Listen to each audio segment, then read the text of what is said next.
Good afternoon, everybody. I'm John Molina. As Marty said, I'm the Chief Financial Officer of Molina Healthcare. And Molina took care of people on the low end of the economic spectrum. So we always had the mission to have business and social conscience come together. I left Molina in about 2017 and started Pacific 6 with 5 of my colleagues. And again, with the notion that what we wanted to do was do something good for society, but also be able to make some money. And I'm from Long Beach, California, so we're a port city, we're near the ocean, and the environment is very important to us, both in terms of health care as well as just style of living. I happen to be very fortunate. I live on the water, but as global warming continues, that house that I live in today is likely to be underwater in the next 50 years. So we decided that we needed to do something, do our part to combat global warming. And so we made 4 big investments into startups that focus on decarbonization. The first is aquaculture. Now, most people don't realize this, but 80% of the seafood that we consume in the United States is imported. And even the that we produce here, wild caught fish, is usually processed overseas. It's a huge carbon footprint for something that's of great need as the population increases, which is a healthy protein with a low carbon footprint. So we have a company that has the only permit to grow shellfish in federal waters. So it means that you can have, we're going to be growing mussels and then scallops, but you can have mussels that were in the water this morning on your plate for dinner tonight with very, very low carbon footprint. We have the only specially built mussel harvesting ship in the US. And in order to increase our green footprint, we are going to have the next one is going to be a hybrid. Battery technology isn't up to the point where we can do 100% electric, but that's what we're shooting for at some point. The challenge that we've had with aquaculture, I think, is a challenge that almost all these new technologies that I'm going to be speaking about have. And that is the regulatory environment has not caught up with technology. So for instance, our mussel farm is regulated by 6 different agencies. So we have to coordinate activities, not just our activities, we got to coordinate the activities of the regulators. And it's the Environmental Protection Agency, it's NOAA, it is the FDA, it is the US Coast Guard, it is the California Coastal Commission. And as a result, this has really slowed our ability to go to market. It's done 2 things for us. I mean, when I talk to investors, everybody wants to be the second one through. They want someone else to lead the way, which is great. We're happy to fight those battles. The challenge for us, of course, is fighting those battles gets very expensive. On the other hand, once we get through them and are able to start harvesting, we've probably got 3 to 4 years advantage over everybody else, because no one's going to just build a ship and sit there for 3 years waiting to get through the regulatory approval. The second big investment that we've done is in a company called Symbrosia. A very interesting story. Methane is the second worst gas in terms of increasing climate temperature. Although it's not as prevalent as carbon dioxide, it does have a higher heat content. So we discovered this young woman who was getting her master's degree at Yale, and she was working on growing a certain type of seaweed. And scientific studies have shown that this seaweed when fed to cattle, just 1% of the cattle feed is a seaweed. It reduces the methane produced by cattle by 80%. And so now there's a race to commercialize this and get it into cattle feed. And people often ask me, how are you going to do that? It's going to raise the cost of cattle feed. And I said, well, if you look at California, we mandate things all the time that produces better air quality.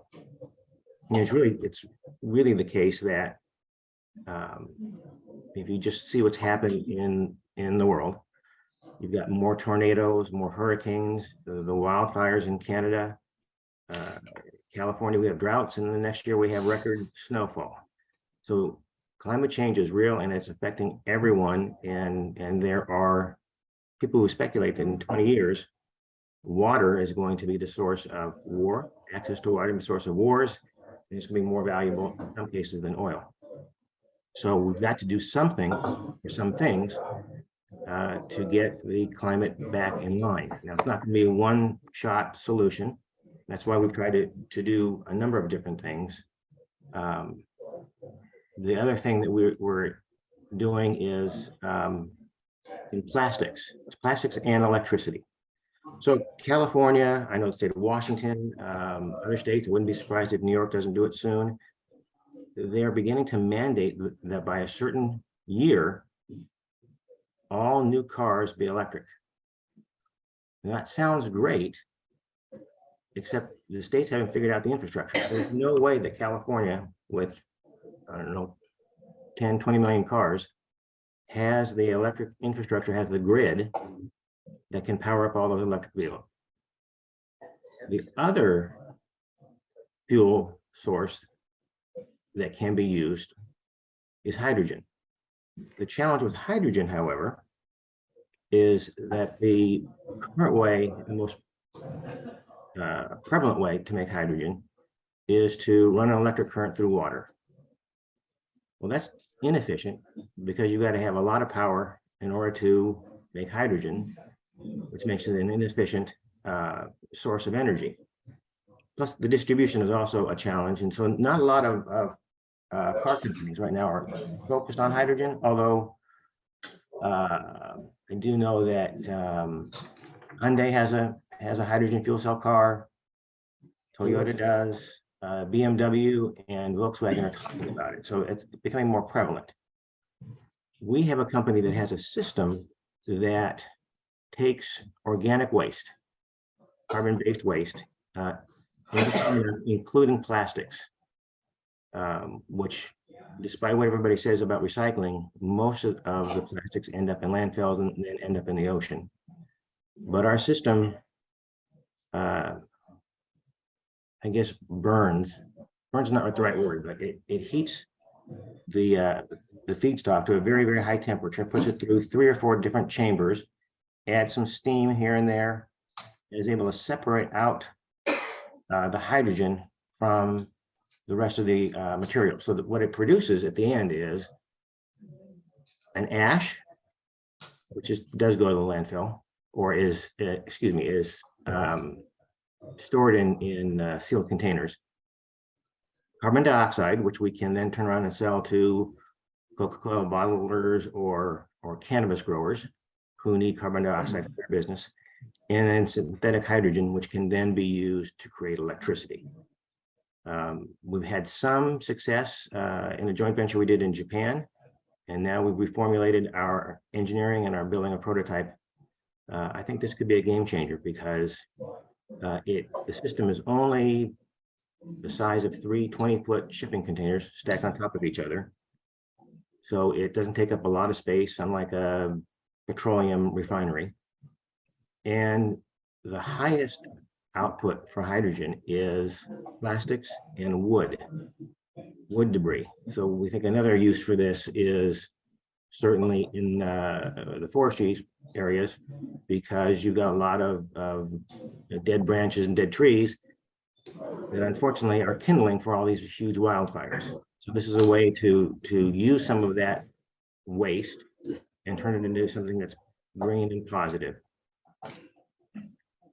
A lot of companies are running towards growing kelp as a way to sequester carbon.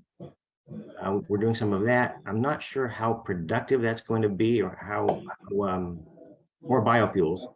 I'm not sure how productive that's going to be, but there sure is a lot of money going into that. And then the last thing that we're doing is in the ports of Long Beach, which is the second busiest port in the world after, or in the US after Port of Los Angeles. Ships have to come in and lower their emissions. Most ships are not equipped to hook up to dockside electric.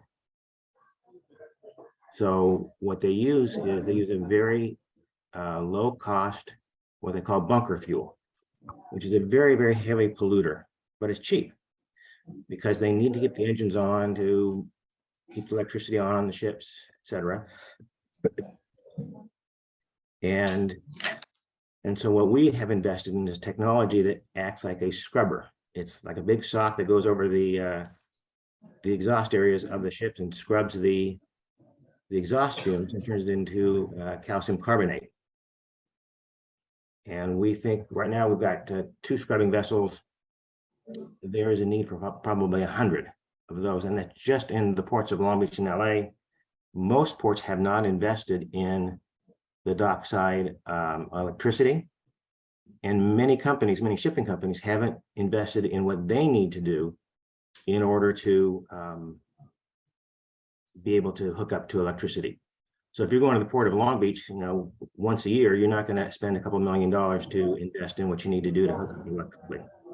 So ours is the alternative. And we can charge somewhere between $900 and $1,200 an hour, because that's how much the ports are beginning to find shippers who do not either use our vessel or use electricity. So in each of those cases, what we have really tried to do is work with the regulators. Again, the scrubbing vessel, you've got to work with the California Air Resources Board. You've got to work with the Department of Energy, with our seaweed that we feed to cattle. That's an FDA issue. And again, the technology has outstripped the regulators' ability to understand what we're trying to do. So a lot of this is an education process. The second thing is the science behind it. And it's important because you have a lot of skeptics. A lot of people, for some reason or other, have a bias against some of these technologies we're doing. And so rather than arguing, we just fall back on the science. And I think that's one of the things we learned during COVID was science matters, accurate science matters. And so it is important that we have the backup. So all of our work is backed up through scientific studies, not that we produce, not that we pay for, but it is important that we're able to show environmentalists, for example, who are concerned about our mussel farm, that what we're doing is actually enhancing the water quality. We're enhancing the area surrounding our farm. We're trying now to do finfish, yellowtail, but that's an even more of a challenge because environmentalists are concerned about things like overfeeding or what happens if there's an escape. So we have put in place what we call best practices from around the world in order to demonstrate that we want to set the bar high. That's important for us. John, I got a couple of questions that can I ask you? You don't mind? Yeah, don't mind. So just real quick. So most of your issues with regulatory are federal, or are they a combination of federal and state, or are they ever municipal as well as federal and state? Rarely municipal, mostly federal and state. And I would say that it's the. Go ahead, Marty. And just to tackle the aquaculture business that you have, how is it different than like salmon farms in Oregon or Washington State or other places? I mean, so we're offshore. So the average aquaculture farm in California that's in coastal waters is 10 acres. We have 100 acres right now, and we're planning to grow that to 1,000 acres. You can't do that in coastal waters in California. You couldn't do it in Washington. the other thing is, again, I talked about best practices. You have some folks who do some, I'll say, stupid things. There was a farm up in Washington that was growing Atlantic salmon in the Pacific, and they had an outbreak. The fish got out of the farms, and of course it caused quite an uproar because now you had a non-native species in the Pacific, and was it going to screw up the environment? Well, as it turns out, the Atlantic salmon don't crossbreed with Pacific salmon, so that wasn't as big an issue. But still, Wow. why you would ever do that is beyond me. A simple thing, just grow Pacific salmon farm, and that's why when we do our aquaculture, it's all going to be native species. Yeah. So there's this great book by Bradley Tusk. It's called The Fixer. He's an attorney, a big wig in the Democratic Party, but it's all about how he's gone and fixed municipal and state laws, fixed the regulatory environment so people could, like entrepreneurs like yourself, could get through all this, right? And I was just wondering, is there an equivalent person to get through this federal regulatory, labyrinth that's out there? I haven't found them yet, but we've been working with different agencies now for 4 years, and I think we've just about got the pathway there. So, but you do learn how frustrating it is to work with government bureaucracies. I think that many regulators, you got to have them. I don't think they understand the term crisis. They move at a glacial speed while things around us are deteriorating. Yeah, you would think that given the priority that the existing administration and California have given to this circumstance, that they would be blocking and tackling for you, right? You would, and it's just amazing. In some cases, Marty, for example, the Department of Agriculture has a big push now. Aquaculture is agriculture. And so, but there's no funds available to promote aquaculture. So all the funding we've done has been our own. Now there are a few funds. Yeah, so you would think there'd be like lines of credit available to businesses like this, and because of the multiplier effect. Yeah, they want to see 3 years of operating experience. Well, for a startup business, you're not going to have 3 years of operating experience. In any of these businesses that you have, like the seaweed innovation or the plastics business, do you have off takers, or is there somebody who you already have agreements with to buy the product from you? I imagine that the oil companies might have an interest, or companies that are interested in carbon credits would have an interest in buying this kind of technology or the refuse from it. Yeah, we are in discussions with folks like that. We're not quite at the point where we're ready to start into those agreements, but we're getting close. Right. Because I'm lucky to have Peter Thurlow here, who's on the one of the advisory boards for DARPA. And I know that DARPA looks at stuff like this all the time. And I'm wondering if you're working with any of those types of guys who also might be good at doing some blocking and tackling on the regulatory side as well. There was a big ARPA-E grant on seaweed to see if they could convert seaweed into a biofuel. Hey, John, it's Pete Thurlow. Sorry you couldn't be here in person. I'd be happy to speak to you more. I was down at DARPA for 3 days last week, and they're speaking at 4 o'clock today. The person speaking is she goes by Shaq. Shacil is the name, but she goes short is Shaq Manning, and then she has 2 other individuals to get SBIR money in to startups. Happy to make a separate intro. That's great. During my 3 days of meetings last week, they're working on this, all sorts of innovations and stuff that most people won't fund, whether it be seaweed or other things. So happy to get you connected and have a separate call. Yeah, I think you moved far down the road on some of this stuff already, John. But my only comment on Shaq is that she's a quick plane ride.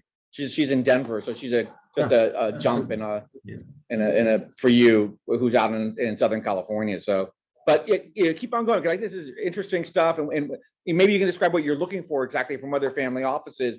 As I said, I don't know if you spoke to Gudrun, and I don't know if Gudrun's on this, right? But I know that some of these people who have foreign interest, have an interest in taking some of this technology global or, country specific, et cetera. So do I have another question? I'm sorry, what's the other question?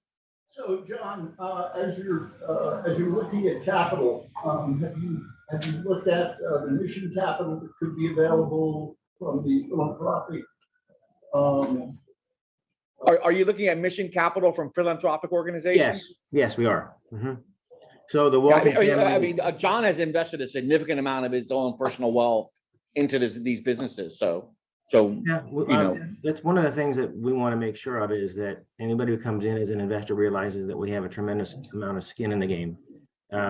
Christy Walton has a foundation called Builders Initiative, where she's put a lot of money into this. She tried for a number of years to get some finfish going in the San Diego area, eventually pulled out of that.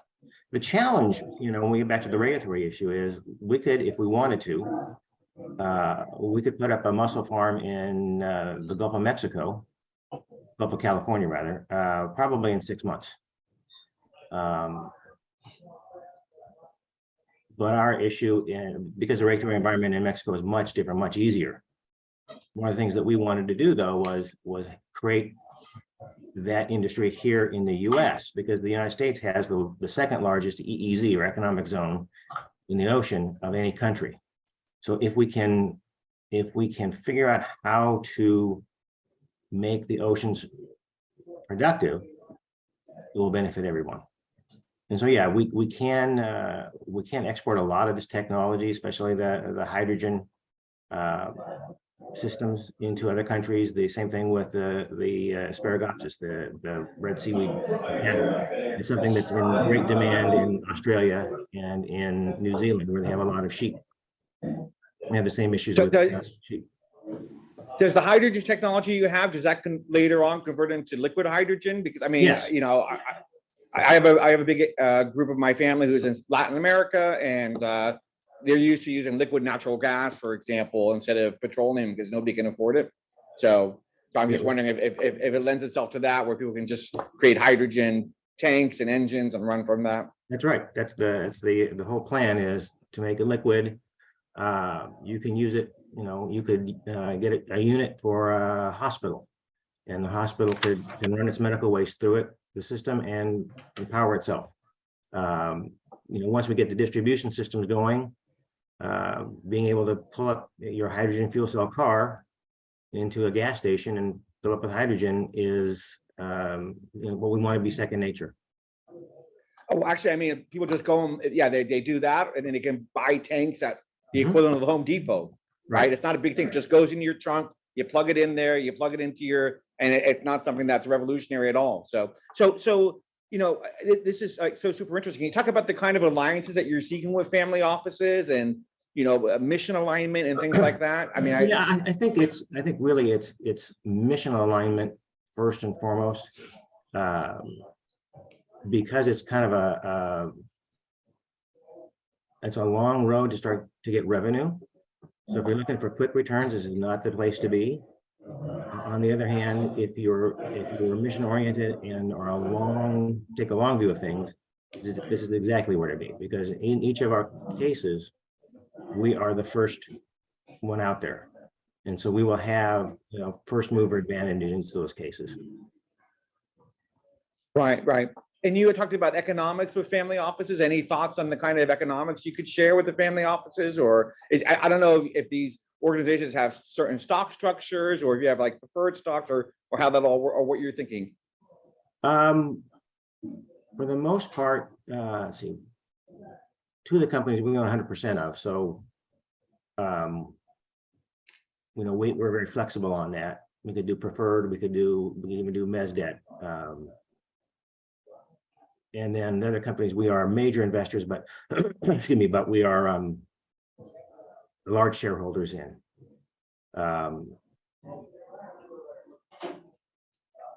and you want them to economics yet? I'm sorry. And you want obviously your major shareholders, you want them to succeed, et cetera, and continue to survive, right? And I think the carbon credits are going to be a big thing. There is a farm off the coast of England. 90% it was purchased for, I think, $100 million by Porsche, because the mussel shells store carbon. And they have a lot of carbon credits for that. So that's the other nice spin-off that we have is the carbon credits. Who do you work with on the carbon credits? It's like any like you work with agencies or a special bank or? Right now we're working with agencies, California Air Resources Board. So, I mean, you're in California. I gotta imagine you have probably the greatest universe of off takers of your product around, right? I mean, you know, people are anticipating that the state will intervene as well as, you know, most companies looking for carbon credits, things like that. So I imagine I mean, because you've invested a lot of money, you have a strategic plan. So you probably have a list of like strategic off takers, strategic. Oh. Well, for instance, on the Asparagopsis, the cattle feed, you know, where we're working with dairy farmers in California, talking to the folks at McDonald's.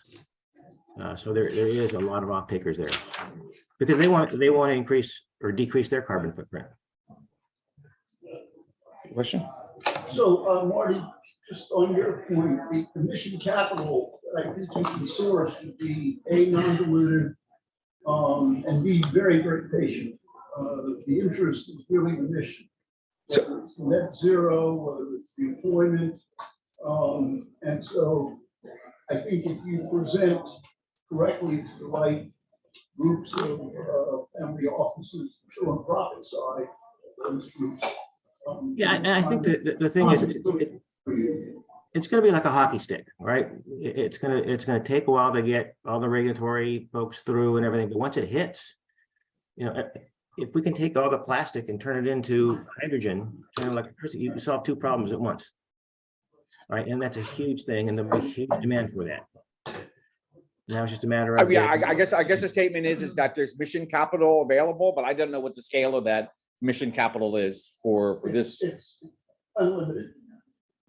From where? Oh, I think you made the statement the other day about hospital mission capital. That's the hospitals, but you've got major foundations, you've got major philanthropic money. You're not talking hundreds of millions, you're talking hundreds of millions, and that's available. Yeah, I think it's more than hundreds of millions. What, John, what's the size of the co-investment you're looking for? You know, right now we only need somewhere between 5 to 15 million. So we're not talking about needing hundreds of millions. So on John, this is Pete Thurlow again. With the work I do with DARPA, and I just see a lot of deal flow. I'm an IP patent attorney. If there's anything that you can share with Marty, you know, work closely together just to throw on some ideas. You mentioned the plastic side in Northern California. There's a group called Beyond Plastic. It's a group that is trying to have more biodegradable products. A company that Marty knows about well is a company called Nut Jobs. Terrible name for a company, but they take the almond waste from California and they're making biodegradable products from it. They've actually just raised, Marty was very helpful. They raised like $9 to $10 million. And there's another company called Cold Harbor Tiles that takes plastic waste from the ocean, as you mentioned. They're actually converting it into home tiles. They got proprietary technologies, got a big investment. So there is a lot of developments in the area and plastic specific. And then the other things that we can just spend some time to review each one. Carol Pepper? Yes. Carol, last year at one of these meetings did a presentation on carbon credits and has a nice network of people in that group. So I know there's a lot of interest in that as well. And we have some clients that are making super trees, things like that. Oh, yeah. I think the problem with carbon credits is it's too small still for trading. It's like only $1 billion marketplace. Yeah. But I think the issue is, you know, John, any way we can help you with your mission, you know, you just need to let us know what are the steps we can take and who you want to know. And then I think there's like a lot of little pockets that can help you and get you a step further, closer and faster. Yeah, check out Beyond Plastics for Northern California. We'll do that. Thank you very much. Thank you, Marty. Great. Any other questions here? Any questions in the audience online? So John, I mean, I think just if you have any kind of like a matrix of who you're looking to work with and co-invest with you, and also what you're amenable to in terms of, you know, some people might want country rights.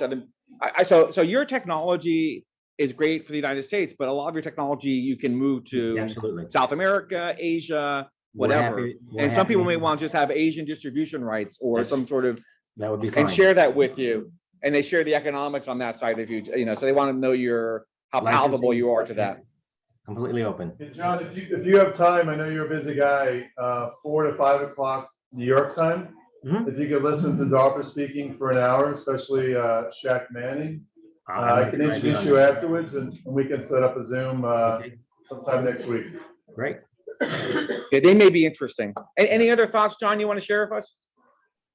Well, certainly my area is not as exciting as the sports guys, but it is one that's very necessary, and I think the greatest challenges create the greatest opportunities. Love that. Fantastic. Well, listen, thanks so much, John. I really appreciate it. Thanks, John.